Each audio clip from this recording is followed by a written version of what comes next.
Hello guys, welcome. स्वागत है आप लोगों का एक और वीडियो में। जैसा कि मैंने स्टार्ट किया था भगवद गीता सीरीज एंड उस पे जो भी मेरी अंडरस्टैंडिंग है I am sharing on a daily basis. ये थर्ड पार्ट है उस वीडियो का एंड इस पे हम आगे डिस्कस करेंगे। एंड आई वुड से अगर आपको पसंद आ रही है, if you are watching this, so share your thoughts, share your questions in the comment section and उसके बेसिस पे जो भी मेरी अंडरस्टैंडिंग होगी आई विल रिप्लाई। सो आगे इसमें है, इस बुक में, जैसा कि मैं आपको बता दूं अगर कोई नया देख रहा है तो मैंने इस बुक को रेफरेंस में लिया है, ठीक है। मैंने भगवत गीता और भी जगह से पढ़ा सुना, ठीक है, बुक्स कई सारे पढ़े, मतलब भगवत गीता पे बहुत सारे लोगों ने कमेंट्री किया, राइट। बट मुझे इस बुक की जितनी रिलेवेंस लगी हमारे लाइफ में, बाकी सब जो पहले होता था ना उसको मैं उतना फुली कन्विंस नहीं होता था। मतलब कुछ कुछ बातें थी बट समझ में नहीं आता था, फिर भी लगती थी यार बड़ी बातें हैं, कुछ महान बातें हैं। बट जब तक कि कोई भी बात ना आपके रियल लाइफ से वो कनेक्ट नहीं कर पा रहा है, आपको डे टू डे लाइफ में आप यहाँ पे फंसे हो, आपके मन में कन्फ्यूजन है, आपके लाइफ में कोई प्रॉब्लम है एंड उसको वो सॉल्व नहीं कर पा रहा है, तो कितनी भी महान बातें, कितनी भी बड़ी बातें हैं, वो किसी काम का नहीं है भाई, ठीक है। तो आगे इसमें ये बुक कहता है कि जैसे मैंने अभी स्टार्ट किया इंट्रोडक्शन, तो मतलब भगवद गीता को समझने में क्या-क्या लोगों को चैलेंजेस आते हैं, उस पे अभी डिस्कशन हो रहा है, ठीक है, कि क्या-क्या प्रॉब्लम आता है। तो इस बुक में आगे बोला जा रहा है कि भाई सत्य की गलत परिभाषा, ठीक है, हर शब्द का एक परिभाषा होता है, तो लोगों ने सत्य का भी गलत परिभाषा कर लिया। अच्छा, इस बुक को ऐसे फॉर्मेट में लिखा गया ना, जब आप इसको पढ़ोगे तो ये बुक आपसे बात करिए, इस फॉर्मेट में लिखा गया है। जैसे कि ये बोल रहा है कि मुझे समझने में यह दूसरी बाधा है। हर कोई यह मानकर चलता है कि गीता कृष्ण ने कही है, तो इसमें उन्होंने सब कुछ सत्य ही कहा है। सही बात है भाई। हर कोई, हम तो देखते हैं भाई कि हमारे घर में वो लाल कपड़े में लपेट के रखा रहता है, उसका पूजा किया जाता है, ठीक है। और रोज़ उसको जाप की तरीके से वो संस्कृत का श्लोक पढ़ रहे हैं लोग, चाहे आपको समझ में आए चाहे ना समझ में आए। इतने मंदबुद्धि लोग हैं कि भाई पूछो मत, ठीक है, माला जप रहे हैं। अब इन सब से क्या होता है पता नहीं। अतः उस पर सोचना ही नहीं, बस जो जितना और जैसा समझ में आए उस पर अमल कर दो।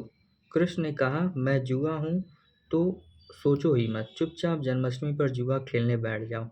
अब यह तो मुझ जैसे महान ग्रंथ का ही नहीं, कृष्ण जैसे युग पुरुष का भी अपमान हुआ। अब कृष्ण ने तो सत्य ही कहा है, परंतु समझते क्यों नहीं कि जगत त्रिगुणी माया से घिरा हुआ है और सत्य भी उसमें अपवाद नहीं है। कोई कर्म, कोई विचार, कोई शब्द, कुछ भी जगत की त्रिगुणी माया से आज़ाद नहीं है।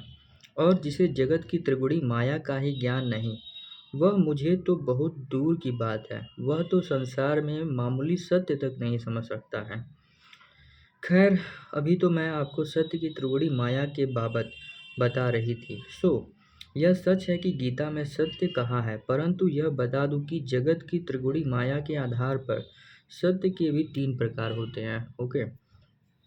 सो अब जैसा कि मैंने बोला भाई कि बहुत सारे लोग ना को बहुत सारी चीज़ें नहीं पता होती हैं, बट लोगों ने सीरियल में देखा है, टीवी पे देखा है, कहानियाँ सुन रखा है, ठीक है? तो उस वो पूर्वाग्रह उनके माइंड में लगा रहता है, ठीक है? कि अरे यार, हमने तो जो सुन रखा है, हमारे माइंड को जिस तरीके से, देखो बुद्धि एक ऐसा इंस्ट्रूमेंट है ना हमारे शरीर में, ये कितनी चीज़ों से मिलके बना है। ये भगवद गीता में 7वें अध्याय में कृष्ण बताते भी हैं कि भाई शरीर है, मन है, बुद्धि है, अहंकार है, इंद्रियाँ हैं, ठीक है? तो इन सब का अपना-अपना कार्य है, ठीक है?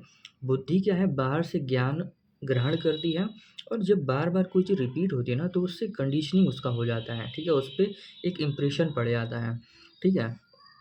और अहंकार क्या है कि जो आपने बुद्धि ने सुन रखा है, समझ रखा है, उसको प्रोटेक्ट करता है कि यार ये मैं हूँ, ठीक है? ये मैंने सुन रखा है, ये मैं जानता हूँ, तो यही सत्य है, ठीक है? उसको प्रोटेक्ट करता है अहंकार, कि भाई आपके खिलाफ कोई बातें बोला जाए, आपके सोच, आपके विचार, आपने जो सुन रखा है मान्यता, उसके खिलाफ जैसे ही कोई बात जाता है, तुरंत अहंकार आ जाता है। अरे! मैंने इतना सालों से सुन रखा है, इतने सालों से मैं कर रहा हूँ, हमारे ये गुरु ने, हमारे ये इन्होंने बोल रखा है, तो ये गलत होगा, ठीक है? इस तरीके से अहंकार प्रोटेक्ट करता है। तो आगे त्रिगुणी माया मतलब 3 डायमेंशन थ्योरी, मतलब इस पूरे दुनिया में आप देखोगे हर चीज़ का 3 एस्पेक्ट होता है, 3 पहलू होता है। एटम के भी 3 पार्टिकल्स हैं उसमें, ठीक है? उससे मिलके बना है, जब साइंटिस्ट लोगों ने खोजा। हर चीज़ का 3 डायमेंशन है, आज, कल और कल।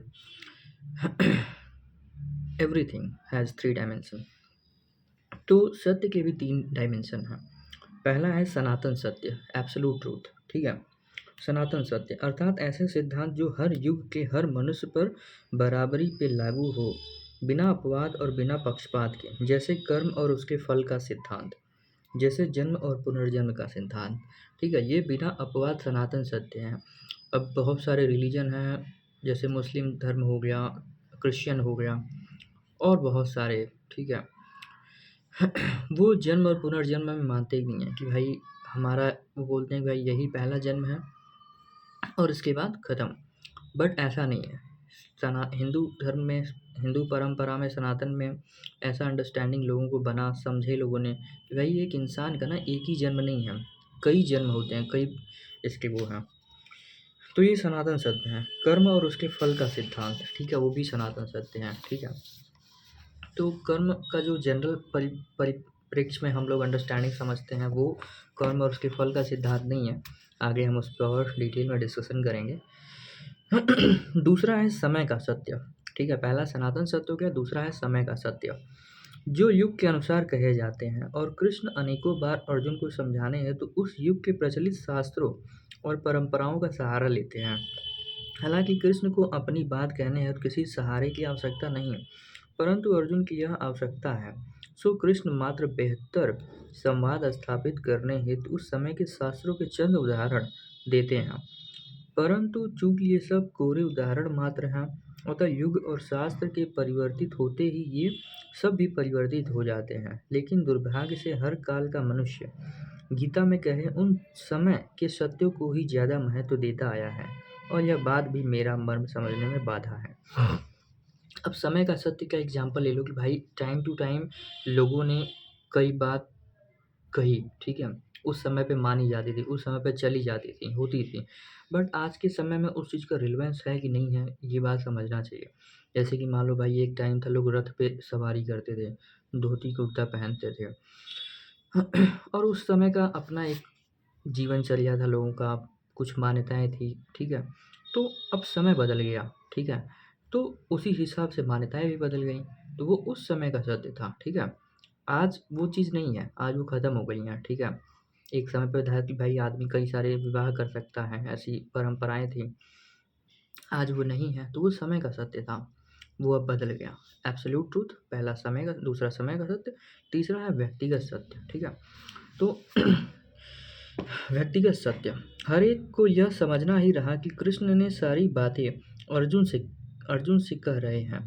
सो अनेक बातें वे अर्जुन की उस वक्त की मनोदशा को देखते हुए भी कहते हैं, जिसे आप आज की भाषा में यह भी कह सकते हैं कि वे अर्जुन को साइको ट्रीटमेंट दे रहे हैं, ठीक है। मतलब कभी-कभी क्या होता है कि हम एक ही एडवाइस, ठीक है, जनरलाइज़ सबको नहीं दे सकते हैं। जैसे मान लो कोई मोटा आदमी आया, ठीक है, बुद्ध के लाइफ में एग्जाम्पल आता है कि भाई उनके पास एक बार मोटा आदमी आया, वो बोला यार मुझे भगवान चाहिए, ठीक है, तो बुद्ध बोले ठीक है मिल जाएगा, तू बस दिन में 2 बार उपवास कर, मतलब दिन में उपवास कर और एक टाइम खाना खा, वो भी थोड़ा, 1 महीना ऐसे कर हो जाएगा, ठीक है भाई, फिट हो गया। एक आदमी आया पतला दुबला मरियल जैसा, वो बोला मुझे भगवान चाहिए, तो बोले भाई सिंपल है, तू दिन में डट के 3 बार खाना खा, 1 महीना ऐसे कर मिल जाएगा, वो भी फिट हो गया 3 महीने, मतलब 2 महीने, 1 महीने में। तो यहाँ पे ना हर किसी का अपना अपना प्रॉब्लम है, तो जब उस प्रॉब्लम को सॉल्व करने के लिए कोई बात बोली जाती है तो वो उस व्यक्ति के लिए रिलेवेंट होती है। अब जैसे मान लो किसी ने शादी किया ही नहीं है, ठीक है, उससे बोलो कि भाई शादी में ये प्रॉब्लम आता है, या फिर तुम अपने वाइफ को मतलब अच्छे से रखना, ठीक है, आपस में अंडरस्टैंडिंग बना के रखना, तो वो उसके लिए एडवाइस बेकार हो जाएगा क्योंकि अभी उसकी शादी हुई नहीं है, ठीक है, या फिर जिसके बच्चे नहीं हैं तो उसको उस तरीके की एडवाइस देना तो बेकार ही है, ठीक है। तो वैसे ही लाइफ में ना हर व्यक्ति के लिए अलग अलग ट्रूथ होता है, ठीक है, वो व्यक्तिगत सत्य होता है, हर एक को ये समझना ही रहा। तो ओके। आपको यह भी समझना ही रहा कि ये सारी बातें उन्होंने अर्जुन से कही हैं, आपसे नहीं। वे आपके लिए तभी उपयोगी हैं जब आपकी और अर्जुन की मानसिकता मेल खाती हो, वरना तो आपको कृष्ण की कही बातों को अपनी मानसिकता के अनुसार ढालना है। और यह गीता आपके लिए तभी उपयोगी हो सकती है जब आप कृष्ण की कही बातों को अपनी मानसिकता में ढाल पाएँ। चलो यही बात मैं आपको एक और युग पुरुष बुद्ध के एक दृष्टांत से समझाती हूँ। अब वही वाला एग्जाम्पल जो मैंने आपको समझाया, ठीक है?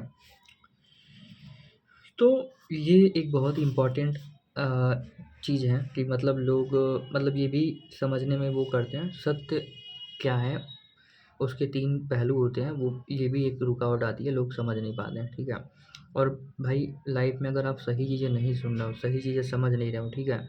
तो आपके लाइफ में कन्फ्यूज़न बना ही रहेगा, क्योंकि कन्फ्यूज़न जो है ना, वो ट्रुथ की एब्सेंस है। मतलब आपको सत्य क्या है वो पता नहीं है, इसलिए आप कन्फ्यूज़ हो, ठीक है? कि ये करें कि वो करें। अरे भाई, जब आपको ट्रुथ पता होगा, तो क्या सही है, क्या गलत है, इसका भी भेद आपको क्लियर होगा, ठीक है? और जो चीज़ सही है, जो चीज़ करना है, वो करना है, ठीक है? तो यहाँ पे मैं अपनी बात को समाप्त करता हूँ। Share your thoughts and if you have any question, write down in comment section and I would highly recommend to anybody to spend some time to understand Bhagavad Gita, specifically this book. ये जो commentary है, this is highest in all time. मतलब across the world, मतलब जितने भी books available हैं, जितने लोगों ने भी बोला, आई वुड से कि ये बेस्ट इंटरप्रिटेशन है, जो कि हमारे लाइफ से सीधा सीधा रिलेवेंट है। And this book can solve all kind of confusion in your life. So thank you for watching, and if you have any questions, so let me know. And आप यहाँ तक देख रहे हो तो like share subscribe. Thanks, bye bye.